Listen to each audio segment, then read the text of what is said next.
नमस्कार साथियों, स्वागत है आप सभी का अपने YouTube चैनल पे। तो यहाँ पे हम राजस्थान की कला और संस्कृति के टॉपिक कर रहे थे और उसी में अपना आज का जो है वो नेक्स्ट के जो टॉपिक रहने वाला है वो प्रमुख व्यक्तित्व है। यहाँ पे हम सुपर 50 क्वेश्चंस को लेके बात करेंगे और ये जो प्रश्न हैं वो आपको परीक्षा में हूबहू मिल जाएंगे, इस बात का मैं विश्वास आपको दिलाना चाहता हूँ। तो बात करेंगे आज के पहले सवाल से कि लोकप्रिय गीत है धरती धुरारी तथा पाथल और पीथल किसके द्वारा लिखे गए हैं। चार ऑप्शन आपके सामने, कवि श्यामदास, निहाल चंद, विजयदान देथा और कन्हैयालाल सेठिया।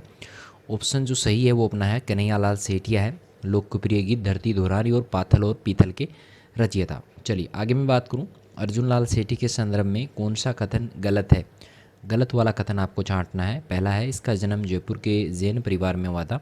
दूसरा है इन्हें वेलूर जेल में बंदी बनाकर रखा गया था। तीसरा है इन्होंने जैन वर्धमान विद्यालय की स्थापना की। और चौथा है कि इनकी मृत्यु जोधपुर में हुई थी। तो यहाँ पे 4 नंबर ऑप्शन जो है वो गलत है। यहाँ पे 4 नंबर ऑप्शन, मृत्यु जो है वो जोधपुर में नहीं हुई थी।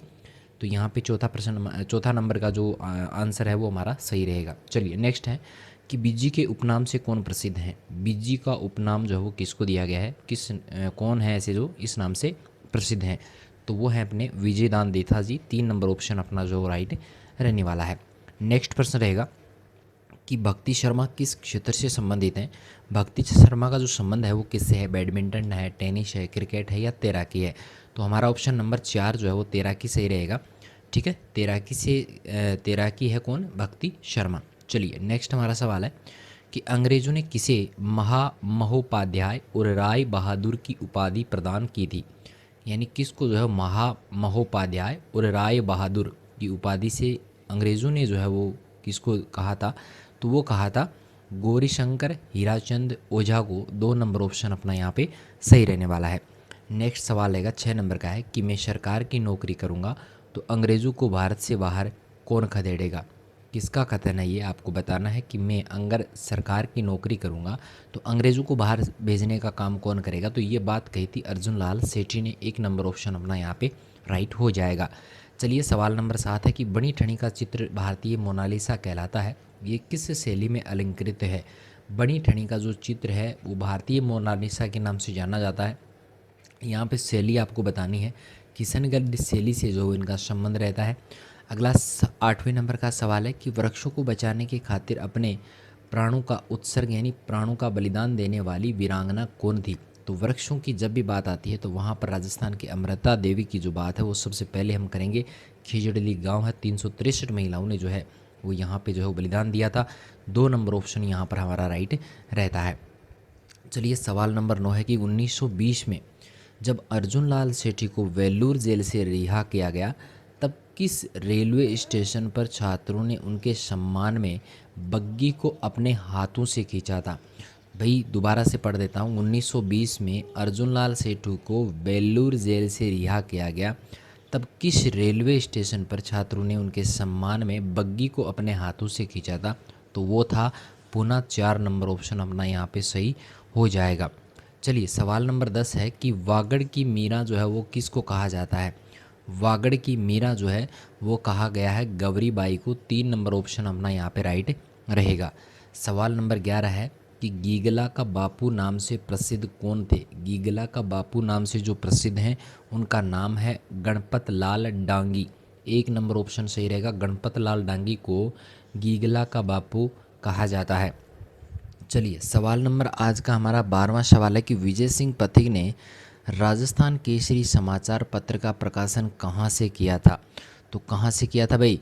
तो सबसे पहले जो शुरुआत हुई थी वो वर्धा से हुई थी। 2 नंबर ऑप्शन अपना सही यहाँ पे रहने वाला है। चलिए अगला प्रश्न है कि किशनगढ़ चित्र शैली को चरमोत्सर्ग पहुँचा यानी चरम सीमा तक पहुँचाने का श्रेय किसको दिया जाता है। किशनगढ़ जो चित्र शैली है उसको चरम सीमा तक पहुंचाने वाला कौन था। तो वो थे निहाल चंद। 2 नंबर ऑप्शन अपना यहाँ पे राइट हो जाएगा। साथ साथ में सवालों के जवाब देते रहिएगा ताकि आपको अपनी तैयारी का जो पता चल सके कि आपने कितनी तैयारी की है। चलिए आज का हमारा नेक्स्ट सवाल है कि केसरी सिंह बारहट को 1914 ईस्वी में किस जेल में बंदी बनाकर रखा गया था। केसरी सिंह बारहट की बात है, 1914 की बात है, जेल की बात यहाँ पे पूछी है। तो वो था हजारीबाग जेल। कौन सी जेल थी भाई, हजारीबाग जेल थी। केसरी सिंह बारठ को 1914 में बंदी बनाकर यहाँ पर रखा गया था। नेक्स्ट सवाल है कि दुर्गादास राठौड़ किसकी रक्षा के लिए जाने जाते हैं। तो दुर्गादास राठौड़ जो है वो जाने जाते हैं अजीत सिंह की रक्षा के लिए। 4 नंबर ऑप्शन अपना सही यहाँ पे रहेगा। चलिए नेक्स्ट सवाल है कि निम्न में से कौन सा ग्रंथ कुशल लाभ द्वारा रचित है। कुशल लाभ ने किस ग्रंथ की रचना की, पढ़ लेते हैं। माधवानल कामनानंद चौपाई है, ढोला मारमणी चौपाई है, पिंगल शिरोमणि है, या ये चारों हैं। तो सही उत्तर क्या रहेगा, उपरोक्त सभी रहेगा। तीनों जो ग्रंथ हैं उनकी रचना किसने की है, कुशल लाभ ने। अगला प्रश्न है कि भवानी सहाय शर्मा राजस्थान के स्वतंत्रता सेनानी जो थे उनका संबंध कहाँ से था, कौन से ज़िले से उनका संबंध था। तो भवानी सहाय शर्मा का जो संबंध था वो अलवर ज़िले से था। 2 नंबर ऑप्शन हमारा यहाँ पे राइट रहने वाला है। नेक्स्ट प्रश्न रहेगा कि विजयदान देथा की कृति इनमें से नहीं है, नई वाली देखनी है। अलेखू हिटलर, पाथल और पीथल, बापू के 3 हत्यारे और चौधराइन की चतुराई। तो यहाँ पे पाथल और पीथल जो है वो इनकी रचना नहीं है, बाकी तीनों जो रचना है वो विजयदान देथा की रहती हैं। चलिए अगला प्रश्न है कि द्वितीय शंकराचार्य किसे कहा जाता है। राजस्थान में द्वितीय शंकराचार्य के नाम से जाने जाते हैं पंडित टोडरमल। 2 नंबर ऑप्शन यहाँ पे हमारा सही रहने वाला है। चलिए नेक्स्ट है कि पत्रकारिता का भीष्म पितामह के नाम से कौन जाने जाते हैं। पत्रकारिता की अखबारों की मैं बात करूं तो उसके भीष्म पिता के नाम से कौन जाने जाते हैं, पंडित झाबरमल शर्मा जो है वो पत्रकारिता का भीष्म पितामह कहलाता है। चलिए आगे बात करें कि राजस्थान के प्रथम स्वतंत्रता सेनानी जिन्हें अंग्रेज़ों द्वारा सन 1857 के स्वतंत्रता संग्राम में फांसी पर लटकाया गया था, प्रथम स्वतंत्रता सेनानी पूछा है तो उसका नाम है अमरचंद बांठिया। 1 नंबर ऑप्शन यहाँ पे हमारा राइट हो जाएगा। चलिए सवाल नंबर 22 है कि वासुदेव भट्ट हैं। वासुदेव भट्ट क्या है, चित्रकार है, रंगकर्मी है, साहित्यकार है या बहुरूपिया है।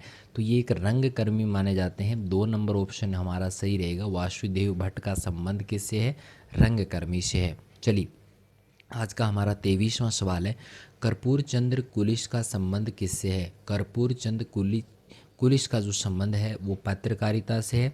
4 नंबर ऑप्शन यहाँ पे हमारा राइट रहेगा। अगला 24वें नंबर का क्वेश्चन है कि ईला अरुणा का संबंध किस क्षेत्र से है। ईला अरुणा का जो संबंध है वो है गायन से। 1 नंबर ऑप्शन अपना यहाँ पे सही रह जाएगा। चलिए आज का हमारा 25वां सवाल है कि लोक कथाओं पर आधारित माँ रो बदलो और टिडोराव नामक जो उपन्यास है उनके रचयिता कौन है। लोक कथाओं पर ये दोनों आधारित हैं, इनके जो रचयिता हैं वो है विजयदान देथा। 3 नंबर ऑप्शन अपना यहाँ पे सही हो जाएगा। चलिए नेक्स्ट है कि उड़ना अखेराज के नाम से प्रसिद्ध सिरोही का शासक कौन था। उड़ना अखेराज इम्पोर्टेंट क्वेश्चन है। तो अखेराज देवड़ा जो थे वो उड़ना अखेराज के नाम से प्रसिद्ध थे, जो कि सिरोही के शासक थे। अगला प्रश्न है कि रानी कर्मावती किसकी धर्म पत्नी थी। तो रानी कर्मावती जो थी उनके पति का नाम था महाराणा सांगा, जो कि मेवाड़ के थे महाराणा। तो उनकी पत्नी का नाम क्या था, कर्मावती था। चलिए आज का हमारा 28वां सवाल है कि राजस्थान के प्रसिद्ध कवि मणि मधुकर का जन्म कहाँ हुआ था। तो प्रसिद्ध कवि मणि मधुकर का जन्म चूरू जिले में होता है। 2 नंबर ऑप्शन हमारा यहाँ पे सही हो जाएगा। चलिए नेक्स्ट है कि छतर सिंह व पंचम सिंह किस कांड में शहीद हुए थे। देखिएगा छतर सिंह और पंचम सिंह किस कांड में शहीद हुए थे। तो तसीमो जो कांड हुआ था उसमें ये जो है वो शहीद हुए थे। चलिए आज का हमारा नेक्स्ट सवाल है कि डूंगरपुर में नौलखा बावड़ी का निर्माण किसने करवाया था। डूंगरपुर में नौलखा बावड़ी का निर्माण जिसने करवाया था वो कौन था। तो नौलखा बावड़ी का जिसने निर्माण करवाया था वो था प्रेमल देवी ने। प्रेमल देवी ने जो है वो डूंगरपुर ज़िले में नौलखा बावड़ी का निर्माण करवाया था। चलिए आज का हमारा नेक्स्ट सवाल है कि देवीलाल सामर ने भारतीय लोक कला मंडल की, दोबारा से देखिएगा, देवीलाल सामर ने भारतीय लोक कला मंडल की स्थापना की थी, कब की थी भाई। भारतीय लोक कला मंडल की स्थापना किसने की, तो देवीलाल सामर ने की। कब की, तो 22 फरवरी सन 1952 को की थी। चलिए नेक्स्ट है कि रानी पद्मिनी का संबंध किस रियासत से था। तो रानी पद्मिनी का जो संबंध है वो मेवाड़ रियासत से रहता है। राजा रतन सिंह जो थे उनकी पत्नी थी रानी पद्मिनी। चलिए अगला है, अश्वघोष द्वारा रचित बुद्ध चरित का हिंदी अनुवाद किसने किया था? अश्वघोष की रचना है बुद्ध चरित, उसका हिंदी अनुवाद करने वाले थे केसरी सिंह बारहट। 1 नंबर ऑप्शन यहाँ पे हमारा सही हो जाएगा। नेक्स्ट रहेगा कि मंकी मैन के रूप में किसने ख्याति अर्जित की? तो मंकी मैन के रूप में जो प्रसिद्ध थे वो जानकीलाल भांड थे। 3 नंबर ऑप्शन हमारा यहाँ पे सही हो जाएगा। चलिए अगला प्रश्न है कि राजस्थानी शब्दकोश के लेखक पद्मश्री सीताराम लालस कहाँ के निवासी थे?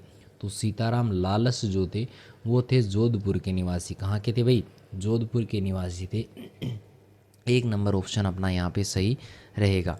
अगला है कि राजस्थान के इतिहास में हाड़ी रानी के नाम से प्रसिद्ध वीरांगना क्षत्राणी कौन थी? तो राजस्थान के इतिहास में हाड़ी रानी के नाम से प्रसिद्ध जो वीरांगना थी, जो क्षत्राणी थी, वो कौन थी? तो वो थी अपने सलह कंवर जो है, उनको हाड़ी रानी के नाम से भी जाना जाता था और वो एक वीरांगना थी, क्षत्राणी थी। अगला प्रश्न रहेगा कि राजस्थान विधानसभा की प्रथम महिला अध्यक्ष कौन थी? तो राजस्थान विधानसभा की जो प्रथम महिला अध्यक्ष थी उसका नाम था सुमित्रा सिंह। 1 नंबर ऑप्शन यहाँ पे हमारा सही हो जाता है। अगला देखिएगा कि सेठ दामोदर दास राठी का जन्म राजस्थान के किस ज़िले में हुआ था? तो सेठ दामोदर दास राठी का जो जन्म है राजस्थान के पोकरण ज़िले में होता है। 1 नंबर ऑप्शन यहाँ पे हमारा सही रहेगा। नेक्स्ट है कि निम्न में से राजस्थान के किस विद्वान को पत्रकारिता का भीष्म पितामह कहा जाता है? ये हमने बात की थी, तो उनको कहते हैं जाबरमल शर्मा को कहते हैं। 2 नंबर ऑप्शन हमारा यहाँ पे सही हो जाएगा। अगला देखिएगा कि जयपुर की महारानी थी गायत्री देवी किस वर्ष में पहली बार लोकसभा सदस्य बनी थी? तो कौन से साल में वो जो है वो लोकसभा की सदस्य बनी थी? जयपुर की महारानी थी गायत्री देवी, जो कि 1962 में जो है वो लोकसभा की सदस्य बनती हैं। अगला है कि जयपुर फुटकर के जनक कौन माने जाते हैं? तो जयपुर फुटकर के जो जनक हैं, जयपुर फुट के जो जनक हैं वो हैं डॉक्टर PK सेठी। 2 नंबर ऑप्शन यहाँ पे सही हो जाएगा। अगला है उदयपुर में राजस्थान विद्यापीठ की स्थापना करने वाले साहित्यकार हैं। उदयपुर में राजस्थान विद्यापीठ की जिसने स्थापना की थी वो थे पंडित जनार्दन राय नागर। 2 नंबर ऑप्शन यहाँ पे हमारा सही रहेगा। नेक्स्ट है कि स्वतंत्रता सेनानी राम नारायण चौधरी का जन्म राजस्थान के किस ज़िले में होता है? तो ज़िला यहाँ पे है, पहले वो ज़िला ही था लेकिन यहाँ पे स्थान आपको लिखना है कि राजस्थान के किस जगह पे हुआ था। तो नीमका थाना में हुआ था, जो कि वहाँ से अभी ज़िला जो है वो ख़त्म कर दिया है इसको। तो ये नीमका थाना कहाँ पे है? ज़िला पूछे तो आपको अभी सीकर बताना है। इसका क्या बताएंगे? सीकर बताएंगे। ठीक है, चलिए नेक्स्ट रहेगा कि राजस्थान विद्यापीठ उदयपुर की स्थापना किसने की थी? उदयपुर में जो राजस्थान विद्यापीठ के नाम से उसकी स्थापना करने वाले थे जनार्दन राय नागर। 2 नंबर ऑप्शन यहाँ पे हमारा सही रहेगा। नेक्स्ट है कि गोराधाय ने राजस्थान के किस शासक को बालपन में मुगलों से बचाने में वीर दुर्गादास की सहायता की थी?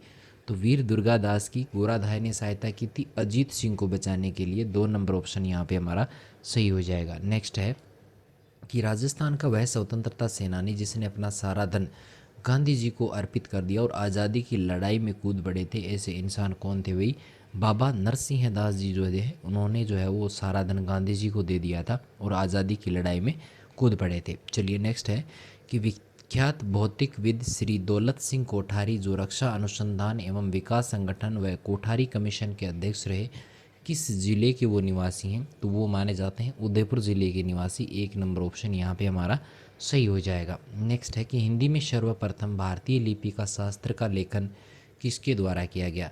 भारतीय लिपि का शास्त्र का लेखन जो है सबसे पहले करने वाले कौन थे? पंडित गौरीशंकर हीराचंद ओझा। 1 नंबर ऑप्शन यहाँ पे हमारा राइट हो जाएगा। नेक्स्ट है कि सूचना का अधिकार दिलाने का अभियान चलाने के लिए किसे मैक्सेस पुरस्कार से सम्मानित किया गया था? तो मैक्सेस पुरस्कार से जिनका संबंध रहता है वो श्रीमती अरुणा रॉय है। 1 नंबर ऑप्शन यहाँ पे राइट हो जाएगा। आज का हमारा जो है वो लास्ट सवाल है कि डॉक्टर, ये 1 नंबर नहीं है भाई, ये यहाँ पे 50 नंबर है। ठीक है, डॉक्टर नगेंद्र सिंह है जो अंतर्राष्ट्रीय न्यायालय के मुख्य न्यायाधीश रह चुके हैं, उनका जो संबंध है वो कौन से ज़िले से है? तो इनका जो संबंध रहता है, मुख्य न्यायाधीश रहे, अंतर्राष्ट्रीय न्यायालय के रहे, तो इनका संबंध जो है वो डूंगरपुर ज़िले से है। आज हमने लगभग यहाँ पर 50 सवालों को लेके बात की है। ये सवाल आपको कैसे लगे हमें कमेंट करके ज़रूर बताइएगा। और भी हमारे वीडियोज़ कला और संस्कृति के डाले हैं, उनको भी आप देखते रहिएगा। मिलेंगे नए वीडियो के साथ में, तब तक के लिए थैंक यू।